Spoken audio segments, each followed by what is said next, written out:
I think the biggest challenge is history. I think it's the kind of lack of women role models, the fact that what's valued sometimes in industry or in the workplace generally are not the attributes that women normally bring, just because of the way things have evolved over the years. And I think as a result of all that, there are very few role models for women, or fewer, and the behaviors that women tend to exhibit aren't always the ones that are valued in the workplace. So to me, it's history is the biggest challenge, and it's not insurmountable, but it is a huge challenge.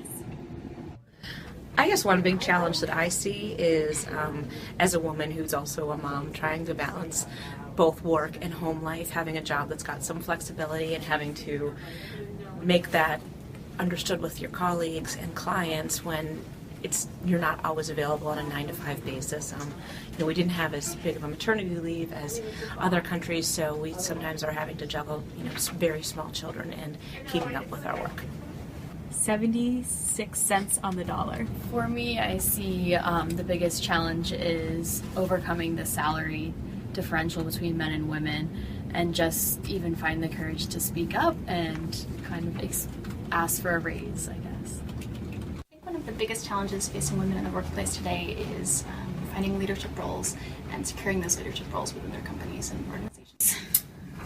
I think the biggest challenge facing women in the workplace is a sort of false view that we live in a meritocracy and women will somehow rise to the top if they're good enough. Because I think there's an awful lot of really excellent, smart, hard-working, dedicated women out there who do a fabulous job and still don't rise to the top because they don't have people helping them get to the top, unlike men who in many cases do have people helping them get to the top. From my perspective, I'd probably say having everything in terms of the ideal workplace situation, as well as family, kids, home, all of that great stuff. I think the biggest challenge is for women gaining advancement to higher level positions, which is primarily male dominated. I think that although we all pat ourselves on the back and think we've come a long way in terms of women and childbearing and raising children, at the end of the day, the balance of family and being what is almost always the primary caregiver in a lot of ways continues to be the biggest hurdle for women, because it puts a huge amount of pressure on women that no matter the best father on the planet, they don't feel the same pressure.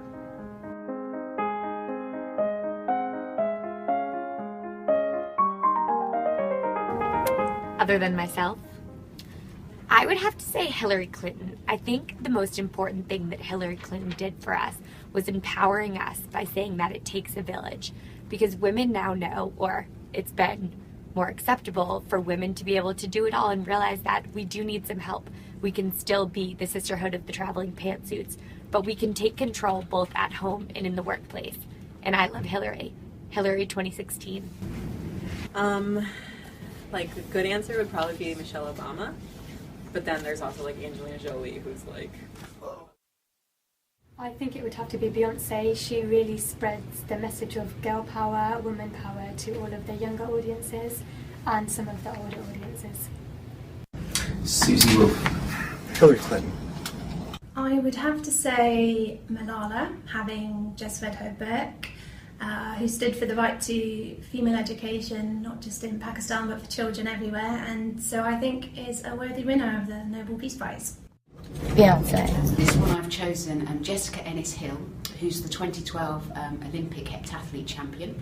I've chosen her for 3 reasons. Firstly, because she withstood enormous pressure to become the home favourite who won a gold medal in London. Secondly, because she's had a baby subsequently, and then this year she's returning to full-time competition and hopefully at a world-class standard. And the third reason, and the main reason I've chosen her, is that last year she spoke out against Ched Evans being re-signed by Sheffield United. She's a Sheffield girl. Her name is on a stand at Sheffield United at their home ground at Bramall Lane, and she said that if they re-sign Ched Evans after his release from his conviction for rape, she wouldn't want her name on that stand and wouldn't want to be associated with the club. So she used her position to speak out against something else, so for that reason. say Oprah. Female role model, in my view, is Gloria Steinem. Back in her feature articles, what she did to push women's issue and women's exploitation, it really did a lot, and a lot of the benefits, we're still enjoying them today. So I think she's incredibly influential. Michelle Obama. I'd have to say Mindy Kaling. I think she is hysterical and brilliant, and she dispels the notion that warmth and intellect are mutually exclusive.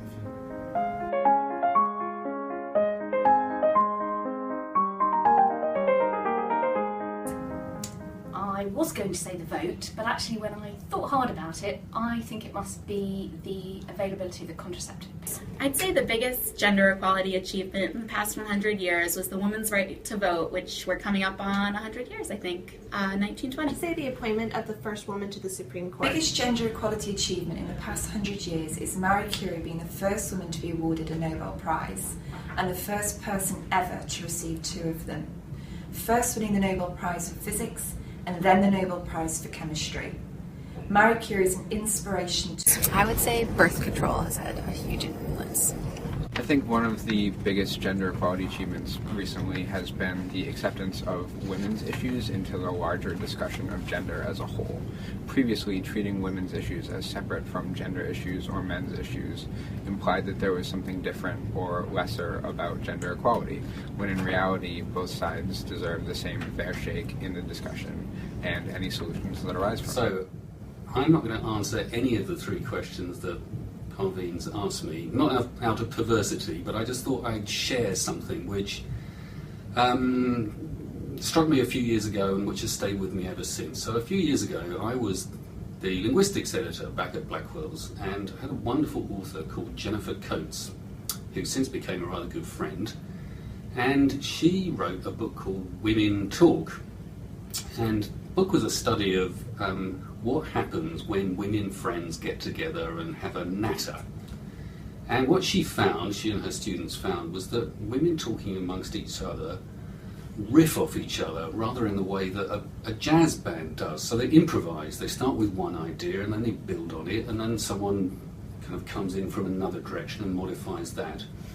So Jennifer Coates kind of built on this idea of women's language as being like a kind of cooperative jazz ensemble, and said that, I think made the very valid point, that it's kind of fundamentally constructive and teamy in its orientation.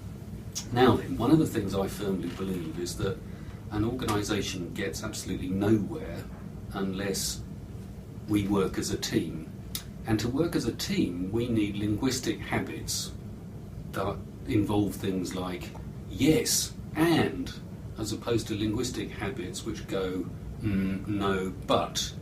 So I think what I'd like to add to this conversation is that, in this sense, it's rather critical to our success that women's voices get heard, and that kind of women's discourse, that natural way of cooperating and thinking and working constructively in a team, all of that is fundamental to our success and desperately needs to be encouraged.